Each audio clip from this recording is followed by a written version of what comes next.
Pike compression and the various drills within are designed to essentially improve your ability to take your torso down to your thighs and vice versa with straight legs. So for all of the variations, we start or begin in this position here. So I'm going to tighten my thighs and point my toes. That way I have tension through the lower body and tension in the quads, but also the stuff that's going to help compress me or help bring my torso towards my thighs. Now there's a few variations we're going to play with: isometrics, overcoming isometrics, eccentric, and then reps. Now all of these can be done with one leg or two legs, depending on your capacity and your level with this. So I always recommend starting with one leg and progressing onto two if you so see fit. So all we're going to do, point the toes, tighten the thighs, and then I want you to fold forward as much as you can, placing your hands on the floor.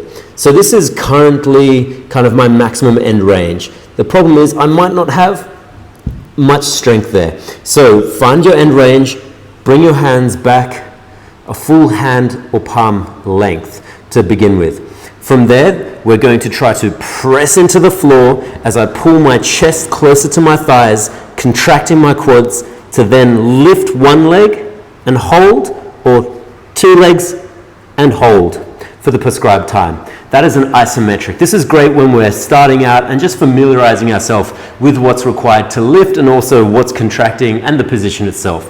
Yeah, so that is isometrics, where we just hold for a set amount of time. We can take that one step further by doing something called overcoming isometrics. And this is where we get an immovable object to make this even harder. So the idea is I'm pressing into something that cannot move, but in the process of doing so, I'm recruiting as much musculature as I can to try and make that thing happen. The result of this is overcompensation and the ability to lift even higher. So if I were to do this, perhaps I would do a 5-second contraction. 1, 2, 3, 4, 5. I'd take the weight off and then continue my reps. Yeah? So that is overcoming isometrics. We can also play with eccentrics, where, for example, we lift up and then from that isometric we gently lower to the floor slowly before lifting up on the other side and slowly coming down. Same thing. Now the last one would simply be repping it out. Yeah, so that would simply be 1, 2, 3, or with 2 feet as well. Yeah.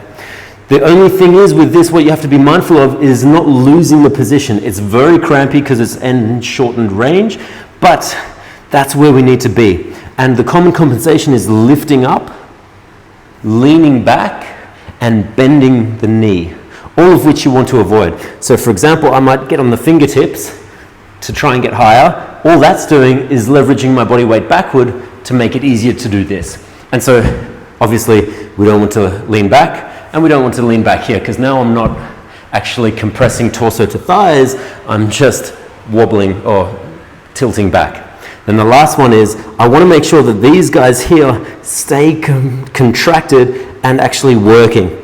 That's really important because if they slacken off, I might be able to compensate by just lifting the knee and the foot comes a little bit later. What that means is I'm shortening that lever and now making it physically easier to actually lift the leg. I want to keep this as strict and as difficult as possible. So straight legs. And that is probably the least fun ab exercise that you're ever going to do.